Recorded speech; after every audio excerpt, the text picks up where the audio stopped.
we had duplicate controls.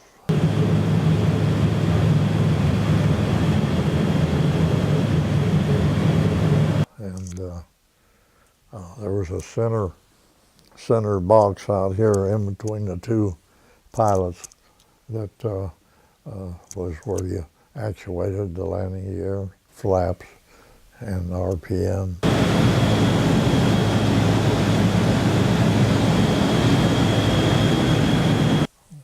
The flight engineer had a very important part of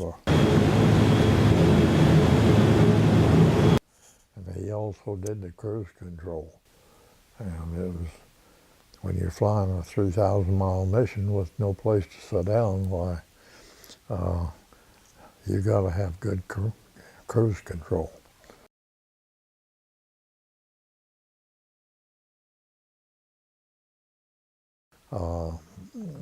It seemed like most of the time there at McCook that they finally got enough 29s in there, you know, but they were immediately shipping them overseas as well as the China-Burma group went over, I think, to India in, I want to say, June or July of 44. And the 73rd Bomb Wing that went to Saipan, they were over there in October of 44. Our 313th Wing got there in January of 45. And I think the 314th and 315th out of Guam, I think they got there in 45. And of course, Tinian had the biggest bomber base in the world at that time.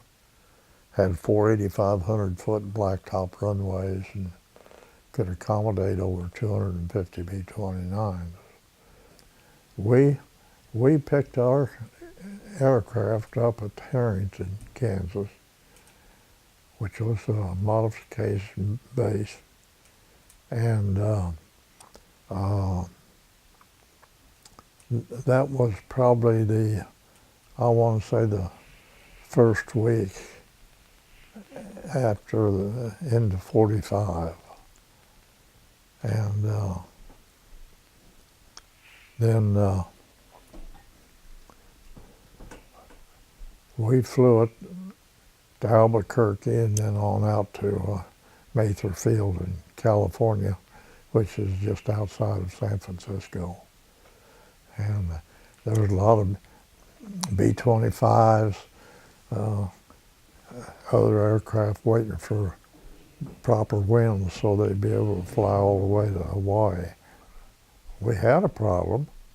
We lost an engine after we were a little more than halfway over there, and had to feather it. And so when we landed there, and I think it was Hickam Field that we landed at. I can't remember for sure. Anyhow, they didn't have anyone to work on it. So all the B-29s that flew over had a spare engine in the front to build up the inventory overseas. So they took ours out of Bombay and switched it, and that's how we got on end to Tinian. Generally speaking, they would tell you when the oil pressure was going down and they were going to do the props and feather the props. And of course, you never argued at that point. I mean, they just let you know that you only got 3 engines in place of 4.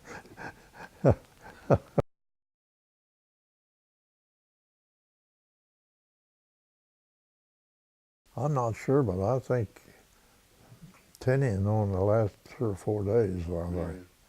And that was the first time that landing craft went from island to island.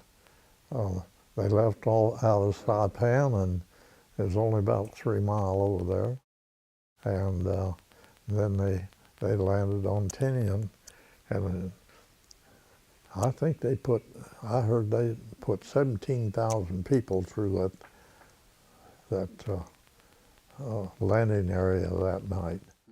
And the battleships, they were all up towards the other end of the island, up there where the port was, because that's where the Japanese figured that they were going to come in, and so they were bomb blasting that to make them think that we were getting ready to land up there, and they snuck in down at the north end of the island there, actually not too far from where our runways were. How would you feel if when you got there, Tokyo Rose was welcoming you in, calling you by name, called airplane commanders by name, and I presume that she was getting her information out of Hawaii, because there were all the Japanese there, and yeah, she would. You need to turn around and go back, boys.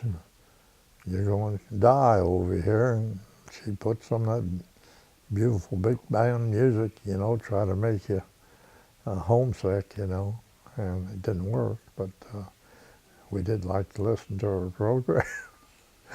I think we were all committed at that time, really. Of course, we are already flown over a batch of water, you know what I mean, and with a good navigator and a good flight engineer, you build up confidence in your crew. Yeah, we had 2 or 3 weeks before we had our first mission, and it was a shakedown mission to Truck Island, which was one of the islands that they bypassed when they were jumping islands. They weren't taking them every one as they came.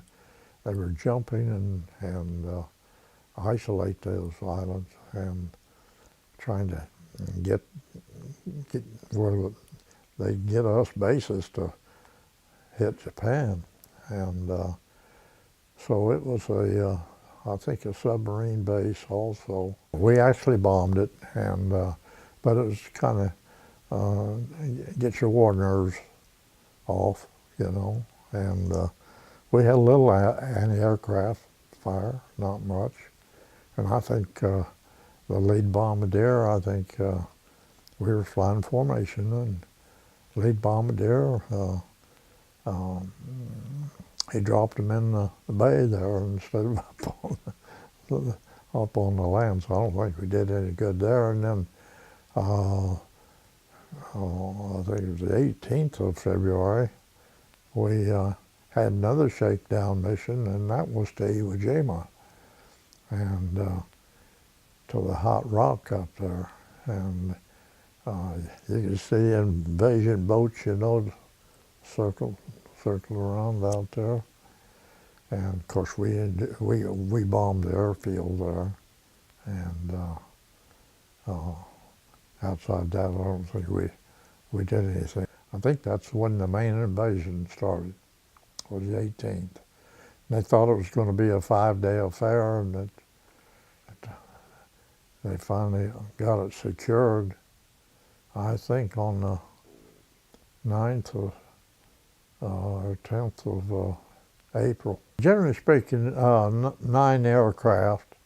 You could have 11 or 12, but that's when they say fill in the diamond, and you got 3 aircraft this way, and fill in the diamond is this way, and you can get into prop wash and work your plane off. Generally speaking, we flew with 3 in the lead, then 3 in the higher with the sub-lead, because he was the one that keep you so close, and then in the lower. So we flew stacked to the left. Our next mission, there was 4 from our Ninth Bomb Group that got put with one of the, I think the Sixth Bomb Group lacked 4 planes, and so they put us with them on a high altitude mission to Tokyo, and we went around the target 3 times. And the second time that we went around, guys began breaking radio silence, what's going on, what's going on? And the old general would come on, he says, you want to go 60 mile an hour or 600 mile an hour? This was the jet stream that you weatherman talks about every night. And that jet stream destroys the bomb pattern. You're lucky to get 25 or 30% into a target area. And you can imagine how mad Washington was with this being the biggest gamble that they took, and we couldn't hit the broadside of the barn over there. And so this was when they dropped. I think there was one more high altitude mission the forepart of April, which we didn't do. And then they dropped us down from 30,000 feet down to 5,000 to 10,000 feet into night missions. Well, we couldn't fly formation because we didn't have night flying goggles. So these were all individual aircraft, and the bomber stream lots of times is up over 300 or 400 miles long. From the bombers taking off from 3 different islands. Well, you took off about every 60 seconds, but you had 7.5 hour trip up there, so maybe this guy was flying a couple miles an hour faster than, so there was actually no separation, and being nighttime, you didn't fly with your lights on, you could see the blue flames of the exhaust when you got up close.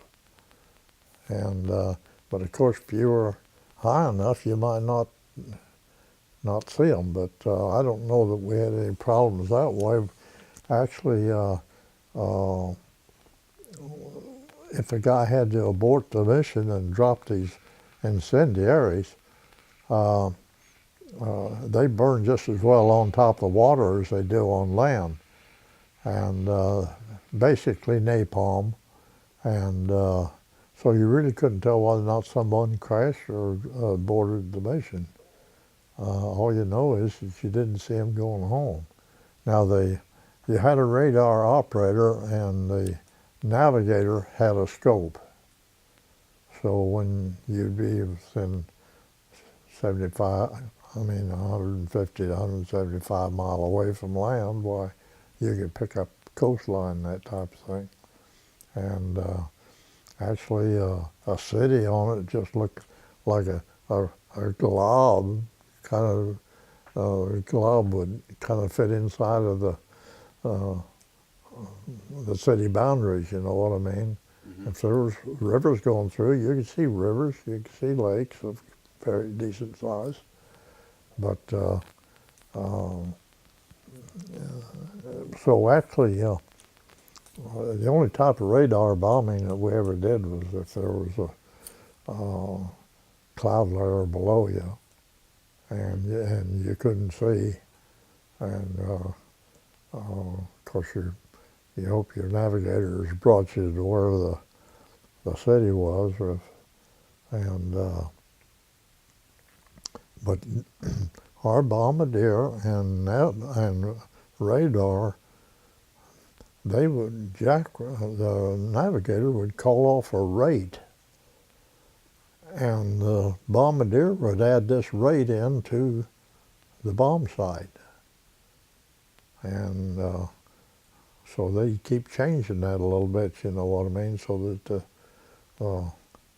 as you come to the target, that when the rate got to 0, why it dropped your load. And but they worked together. We did 22 night single ship missions, and our wing also was appointed to do a lot of the mining in the bays, harbors, and channels. And of course, subs out on the ends out there, why, we cut their shipping over 85%. One of the most effective blockades that's ever been done on a country. We dropped mines, 1,000, 2,000 pound mines by parachute, and they were magnetic. They had counters on them, and they could pick out a certain range of tonnage, and I think the counters went up to 10.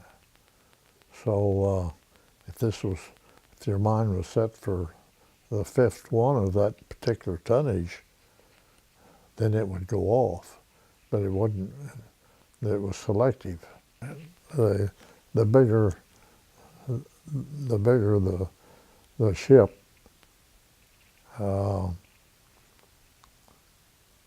would be able to carry so much tonnage, this type of thing, and evidently would put out, would attract the magnetic portion of it more than the small ship, you know what I mean? So I think they had some way or another that they were able to kind of calibrate tonnage, ship tonnage, and have several different setups. We did not handle any of that. Now the Navy guys came in and went through the mission with us, and every crew had their own mine run, and so there was you were on your own all the way up and back, and just like the regular incendiary bombers were all night missions.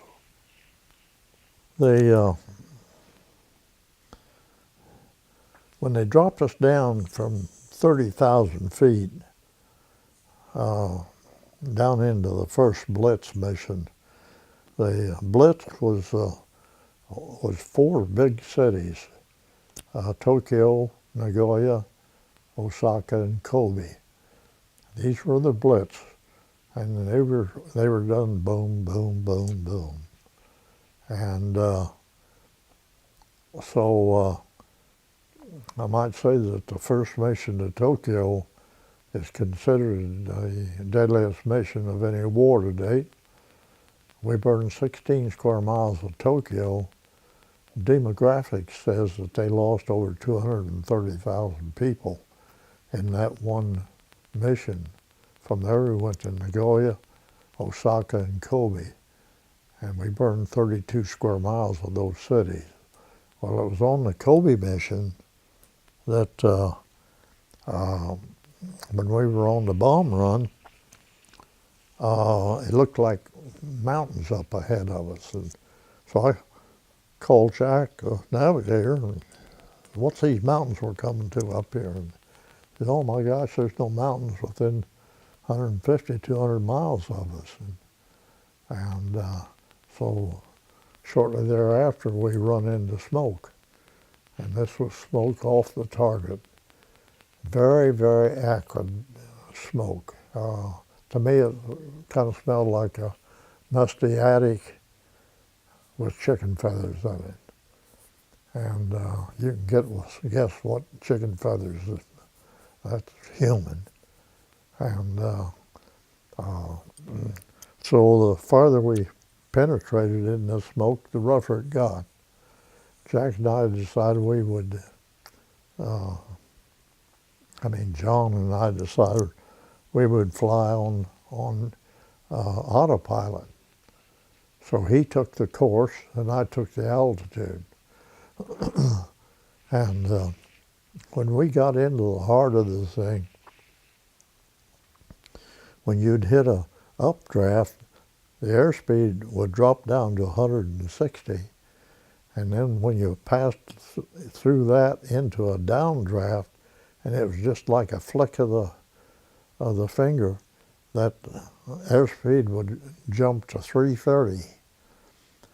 And this was going on through each updraft, downdraft, just like a pair of scissors. And of course, you were doing a couple of hundred miles an hour. You know what I mean? So it doesn't feel like there was any gap whatsoever in between an updraft and downdraft. And how many there were, I couldn't tell you. But I do know that we went through several. And when we got back home next morning, they told us that we had cracked a wing bolt, and those suckers are up around 2 1/4, 2 3/8 diameter. And there's 4 that holds the wings on. And they decided that that's what they were losing B-29s at night, not the fighters, but they were actually breaking up in these storm clouds. And we actually had one crew that was blown up to, well, he thought he was blown up, but he was on an updraft, up to 11,000 feet on his back.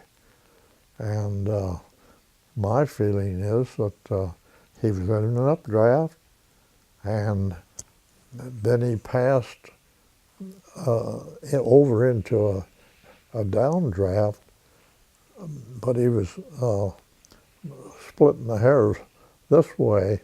The downdraft actually tipped him over, but they pulled it out of and their airspeed got up over 400 miles an hour.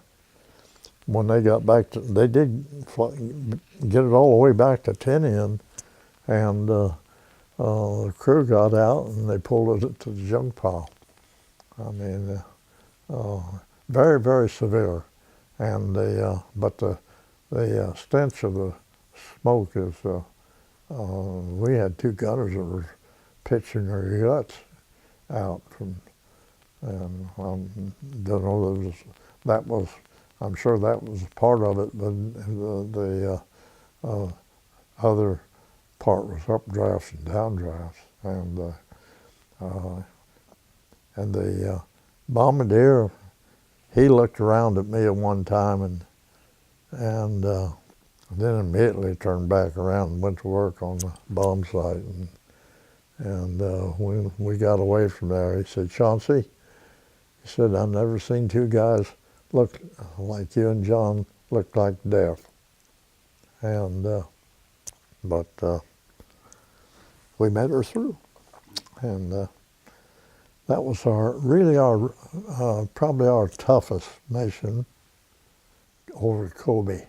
Now, most countries would have capitulated, losing 32 square miles of their big cities, but Japanese didn't, and so actually by war's end we burned 70 cities over there. And our luckiest mission was Nagoya. On that blitz, they didn't have much surface wind, and Nagoya is really cut up with channels, and the fires wouldn't jump. Now, Tokyo that night had around a 27, 28 mile an hour surface wind, and shoot, our cities had burned just the same, you know. Wichita here, we have those kind of winds all the time. And so I think it's important to tell people that our cities will burn just the same. You're flying, you're busy. I don't remember having much thoughts about it. You got to do your job. And if you're doing your job, you can't be thinking about have feelings into it. And the firebomb raids, well, let me put it to you this way. If you've ever read the book, The Rape of Nanking, you will understand how far people can degrade. And so we had nothing kind towards the Japanese, and they were preparing for the invasion. They were teaching those families how to be mean, fight with sticks and stones. Luckiest mission we had was a few nights after Kobe, when we went back to Nagoya. We didn't, there was this plant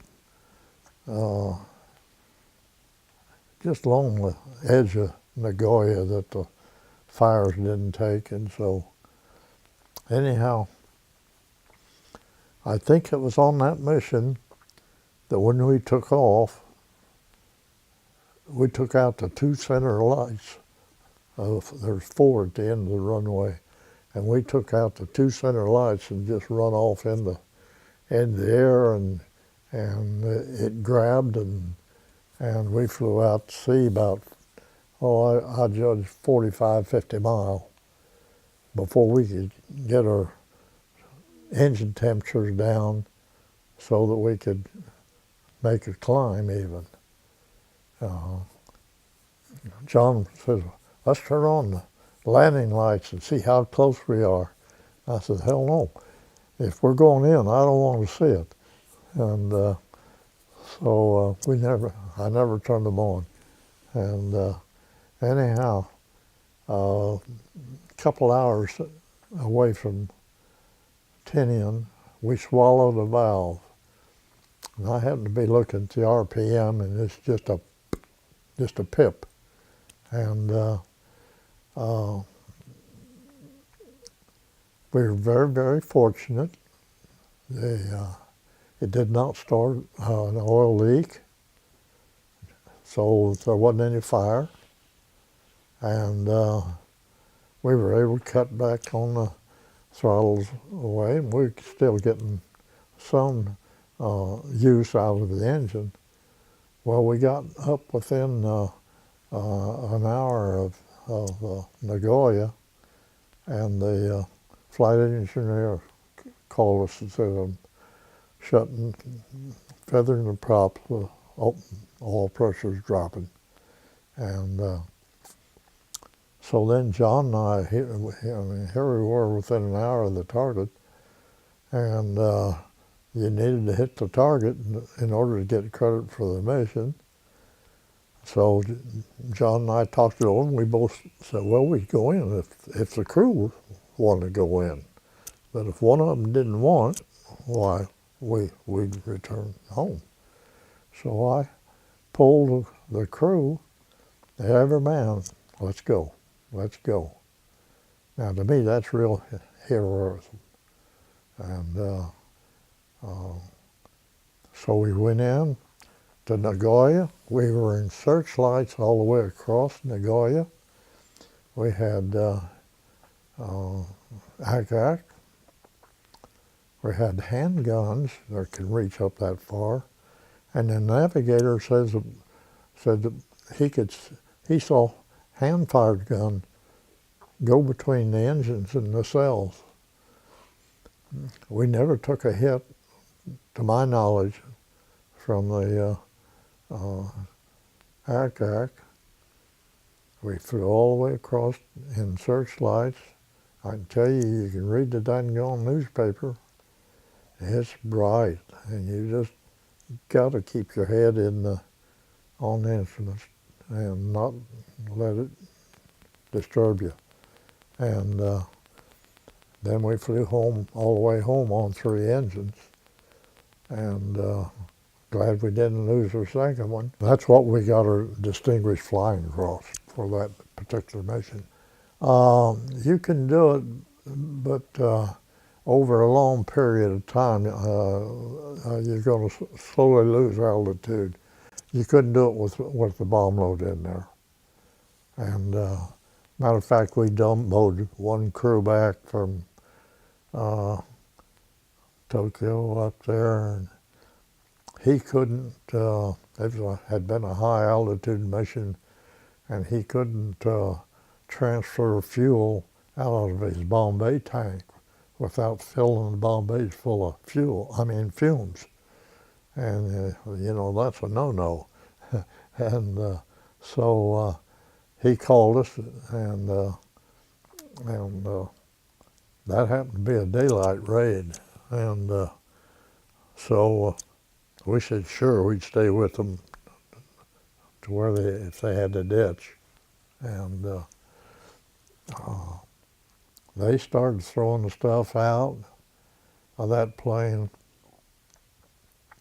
Well, they first, as I recall, they feathered the two inboard engines and flew on with the outboard engines.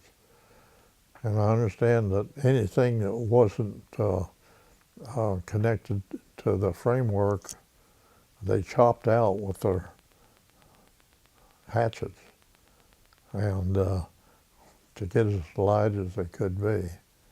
And they got all the way back to Iwo Jima. They lost their third engine on the final approach, and the fourth engine died on the runway. Now that's cutting it close. They landed. You could ditch B-29 in pretty decent water, and it would stay together.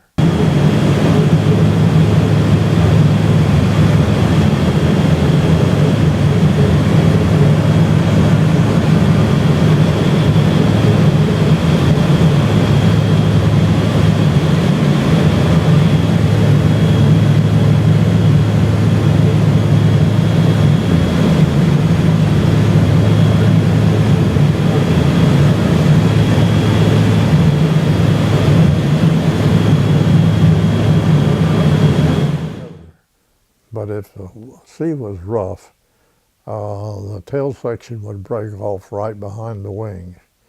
And that put the pilot's compartment down 65 feet. And that's quite a ways to come up with if you're trying to get out of it. The tail broke off, then that let the nose just swing on down. And the rear compartment, of course, those guys could get out real easy, and but it would break off right there where the bulkhead was at the, to the rear Bombay door, and and they had to send out fighter aircraft and sink a bunch of B-29s that ditched off Iwo Jima, and of course Iwo Jima was a big, communications island, Japs island, and so they didn't want any 29s floating over there. I think they were about 100, 125 miles away, something like that. So they'd send out fighters to sink them, and kind of sounds silly, but that's, sometimes the guy gets knocked out, and if one of the other guys isn't checking to see who's there, I've heard of a pilot or the other guy yank him up and get him out of there, and I even heard of one time, and I don't know if it's true or not, that bombardier tried to get out one of the holes in the, knocked the glass out of the nose.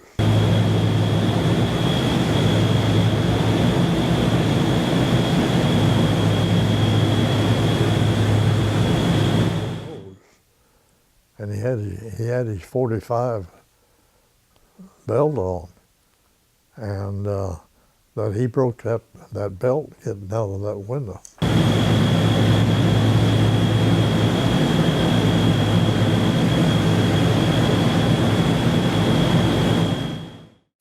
Now I don't, that's a tremendous amount of strength to do it, but I have no idea whether or not that story is true or not. But I do know that the guys that were picked up by subs, they stayed on that sub until it was ready to go back home and drop them off. So they might be out there, a month or two. They'd bring them back to Saipan or Tinian, and they used PBYs, station along, you know what I mean? And we flew a Dumbo mission. That's what they called it, special aircraft that was designed to carried extra supplies and bigger rubber bolts for the guys. And then you would contact the sub, give them the points, and then you'd leave them. And they actually picked guys up right in Tokyo Bay. Submarines did. So those guys, there's something else. We dropped the 2 million ton of bombs for the Air Corps on Wakayama, Japan, and that was the forepart of July, and which I thought was quite an honor. Actually, the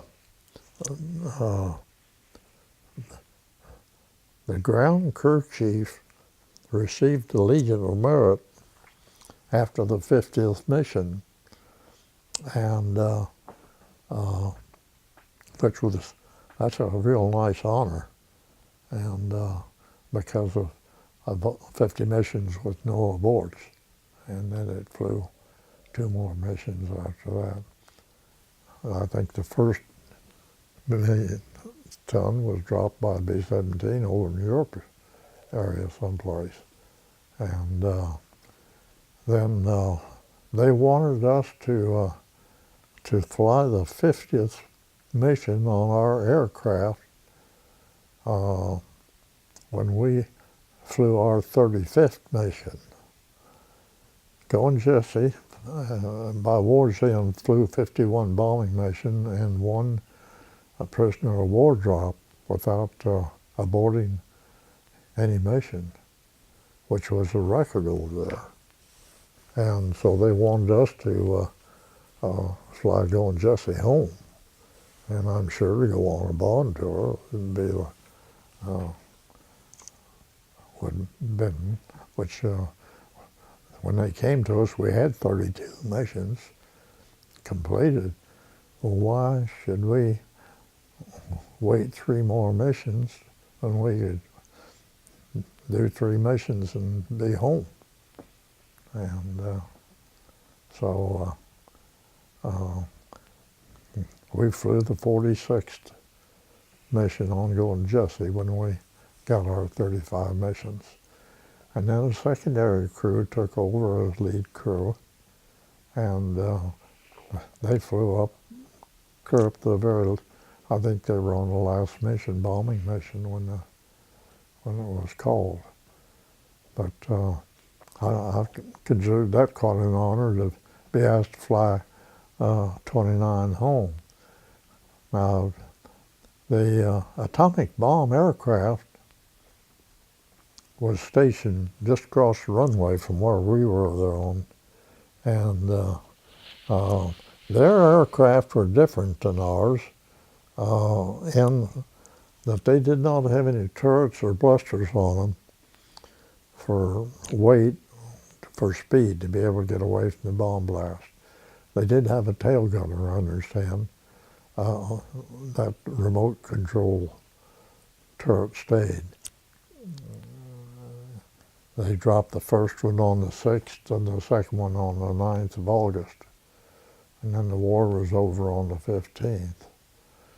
But we lucked out because one of their crews was going back to the States empty, and they were flying C-54 transport, and which can be used for cargo or personnel, either one. And so we left there the 3rd of August, got home the 4th of August. Actually, when we got to Hawaii, our orders were to stay there for 2 weeks, R&R, rest and relaxation, because we didn't get any in our 35 missions. And but as it turned out, the C-54 had to have a 100-hour inspection that was going to take about 10 hours. So we went up to CO and talked him into cutting our orders on into the States when they got their 100-hour inspection done. And but now they checked your luggage real close when we landed there, and John had I think 4 45s and 2 first aid kits, and well, when the line first started, why, we were at the very end. And of course then, what do? They start a new line, you know what I mean? Cut it in half, and that put us right at the first. Well, of course, they just opened up John's luggage, put their hand down, and dumped everything out. Now I did have some photographs up here on my chest, taped up here, that I don't know, there's 1 or 2 of them that were secret. And but I just gave them some film of a box camera, and I got that a few months later, and everything was there. Yeah, but they did check you through all right. No. And of course, the first aid kits had morphine on them, you know, so they were gone too. And but we had guys that thought we were going to fly Jesse back home, and we had one guy that said he had a small tub of 16 millimeter gun camera that he was using to take pictures around, you know, and he wanted us, because everyone figured, you know, that they wouldn't be checking out the aircraft, you know, and so guys had all sorts of stuff they wanted us to bring back. And I heard that they were using B-29 fuselages over in the breakwaters at Guam, and in place of rock. And of course, the ones that were, it might have been flown home and chopped up. And I heard too, one of the guys that bid on his bid was paid with the fuel that he sucked out of the planes before they were chopped up. I came back, and it's kind of funny. I called Jane and said, "Honey, I'm back in the States," and she didn't say, "Well, great," or "I love you," or anything. She said, "When you want to get married." So I had to go into on train on into Kansas City, and so she walked me all over that place. I was dead tired, and because I sat on my duffel bag from Denver into Kansas City, in between the cars. And matter of fact, when I left San Francisco, uh, we actually had women coming through offering to sleep with you so that they'd have a place to stay. I mean, the trains were so full, you know what I mean, that gals were offering themselves to be able to have a, because if they didn't have a seat, they couldn't go on the train. And no, I was dedicated young man, and glad of it. And so we were married on the 14th of August, and I tell people I started my Third World War there, but it wasn't. She was a wonderful woman. As a matter of fact, we were on our honeymoon when we got to. We went to Lake Tanacoma, and which is Branson now, and so heard all this racket, you know, and went to the door and, what's going on? The war's over. Boom. We went back out to Santa Ana then for new orders. Well, there was just so much partying going on, and Jane didn't like it, and I didn't care much for it either, and I couldn't see that the Air Corps was going to change any, you know, I mean, that it was going to, there wasn't anything I could see in the future for them to do, so I got out, and I had to sign up into a National Guard, and so I had to fly, I had to go to Coffeyville, Kansas from Chanute, I think once a month. And they had an AT-6 and an AT-11. And I never got checked out in either one of them. But you had to have ground school and do so much there. And so when they started, they closed that field and opened up Fairfax, Kansas City. And then when they started paying them, that's when I literally got out. And that way they didn't have any hooks on me to, of course I didn't know about Corps In coming up, but I would have been right in that if I would have been, you know, I would have got called back. I went to work for my father-in-law then. He, of course, was working short-handed, and one of the fellows that was working there that was over in Europe, and I got home before he did, and he told me I was doing his position, and he said, you go ahead and stay with that, and so he wound up going to work for the State Highway Commission. Our war probably came about as close to being won by aircraft than any. And of course, a lot of people don't like give us that much credit either. But we didn't land any troops on there until after the war was over.